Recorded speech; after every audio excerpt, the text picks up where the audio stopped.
আজকে আমি আপনাদের ওয়াটার কালার স্টাডি করে দেখাবো। ওয়াটার কালার স্টাডিটা কি মন দিয়ে দেখুন এবং শুনুন, কথাগুলো খুব কাজে লাগবে। ওয়াটার কালার স্টাডি হলো কোনো অবজেক্ট সামনে বসিয়ে সেটা দেখে দেখে ড্রয়িং করে তারপরে কিন্তু ওয়াটার কালার করতে হবে। আপনারা ওয়াটার কালারও করতে পারেন, স্টাডির ক্ষেত্রে ব্যবহার করতে পারেন, ওয়াটার কালার ব্যবহার করতে পারেন, অ্যাক্রিলিকও ব্যবহার করতে পারেন, অথবা অয়েলও ব্যবহার করতে পারেন। না, অয়েল কালার, ঠিক আছে, অয়েল প্যাস্টেল না, কিন্তু অয়েল কালার। আর অয়েল প্যাস্টেলও করা যেতে পারে, কোনো অসুবিধা সেখানে হয় না। তো আমি এখানে যে মিডিয়ামটা ব্যবহার করছি সেটা হলো ওয়াটার কালারের। আমি এখানে ব্যবহার করছি এই কাজটার ক্ষেত্রে, মানে এই স্টাডিটার ক্ষেত্রে আমি যেই দুটো অবজেক্ট এখানে নিয়ে নিয়েছি, সেই দুটো অবজেক্ট বা বস্তু, আদা আর একটা লঙ্কা, তো এই দুটোকে আমি সামনে রেখে ড্রয়িং করব। তারপরে কিন্তু কালারটা আমি শুরু করব। আমি তার মাঝে বলে দিচ্ছি কি কি খাতা, মানে কি খাতা এখানে ব্যবহার করেছি, কি কালার এখানে ব্যবহার করেছি এবং কি তুলি ব্যবহার করেছি। খাতা এখানে আমি ব্যবহার করেছি বাপকাটিসের খাতা 275 জিএসএম, মানে 275 জিএসএম। আর তুলি যেটা ব্যবহার করেছি, ন্যাচারাল হেয়ারের ব্রাশ আমি এখানে ব্যবহার করেছি। ব্রাশের নাম্বার হলো 6 নম্বর, 12 নম্বর এবং 10 নম্বর। আর কালার যেটা এখানে ব্যবহার করেছি, ক্যামেলের আর্টিস্ট কালার ব্যবহার করেছি। কেকের মতন দেখুন কালারগুলো। তো এই কালারটা খুব ভালো একটি কালার, আপনারা ব্যবহার করতেই পারেন। আমি ব্যবহার করছি, খুব একটা অসুবিধা হয় না এই কালারটায়, খুব ভালো কালারটা, ঠিক আছে।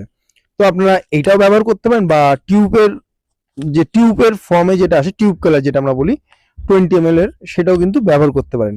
কিন্তু ক্যামেলের আর্টিস্ট কালারটাই নেবেন, স্টুডেন্ট কালারটা নেবেন না, ঠিক আছে। এইবার আমার ড্রয়িংটা মোটামুটি শেষ হয়ে আসছে। তো আমি বলে দিচ্ছি কি কি কালার এই কাজটার ক্ষেত্রে আমি ব্যবহার করেছি। ইয়েলো আকার, ব্রাউন শায়না, আল্টামিন ব্লু, কোবাল ব্লু আর শ্যাপ গ্রিন, এই কটা কালার কিন্তু আমি ব্যবহার করেছি। বেশি যে কালারটা আমি এখানে ব্যবহার করেছি সেটা হলো ইয়েলো অকার, ব্রাউন শায়না এবং শ্যাপ গ্রিন। আর শ্যাডোর পাটে যে কালারটা আমি ব্যবহার করেছি সেটা হলো আল্টামিন ব্লুর সঙ্গে ব্রাউন শায়না, ঠিক আছে। তো এই কালারগুলো কিন্তু আমি কাজটার ক্ষেত্রে ব্যবহার করেছি। প্রথম টোনটা আমি এখানে পাতলা করে দেবো, first tone, second tone, third tone আমি এখানে ইউজ করছি না, এখানে অনেকগুলো টোনই আমি ব্যবহার করবো কাজটার ক্ষেত্রে। আপনাদের একটা কথা বলে দিই, খুব দরকারি কথা, যদি মোটা জিএসএম এর খাতা হয় তাহলে কিন্তু অনেকগুলো টোন ব্যবহার করা যেতে পারে। আর যদি পাতলা জিএসএম এর মানে খাতা হয়, যেমন ধরুন 150 জিএসএম বা 160 জিএসএম এর খাতা আপনি ব্যবহার করে থাকেন, তাহলে কিন্তু ফার্স্ট টোন, সেকেন্ড টোন আর থার্ড টোনে কাজটাকে শেষ করে ফেলতে হবে। নাহলে তখন শুকিয়ে যাওয়ার পর টোন দেবেন না খাতাগুলোতে, তখন রংটা উঠে উঠে যাবে, ঠিক আছে। এর জন্য মোটা পেপার, মানে মোটা বলতে জিএসএম যদি বেশি হয়ে থাকে, 300, 200 বা 250 জিএসএম এর খাতা হয়ে থাকে, তাহলে কিন্তু অনেকগুলো টোন আস্তে আস্তে দিতে পারবেন। এটা মাথায় রাখবেন, ঠিক আছে। তো তো মন দিয়ে দেখুন কাজটা আমি কিভাবে করছি। আর একটা ছোট রিকোয়েস্ট, আমার চ্যানেলে নতুন হয়ে থাকলে প্লিজ চ্যানেলটা সাবস্ক্রাইব করবেন, কমেন্ট করে জানাবেন দাদার ভিডিওগুলো আপনাদের কেমন লাগছে, আর অতি অবশ্যই লাইক দেবেন। লাইক দিলে দাদার উৎসাহ কিন্তু বেশি আরো বাড়ে। আর বেশি কথা বলবো না, মন দিয়ে স্টাডিটা দেখতে থাকুন এবং শিখতেও থাকুন।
এত ধৈর্য সহকারে ভিডিওটা দেখার জন্য আপনাদের অসংখ্য অসংখ্য ধন্যবাদ।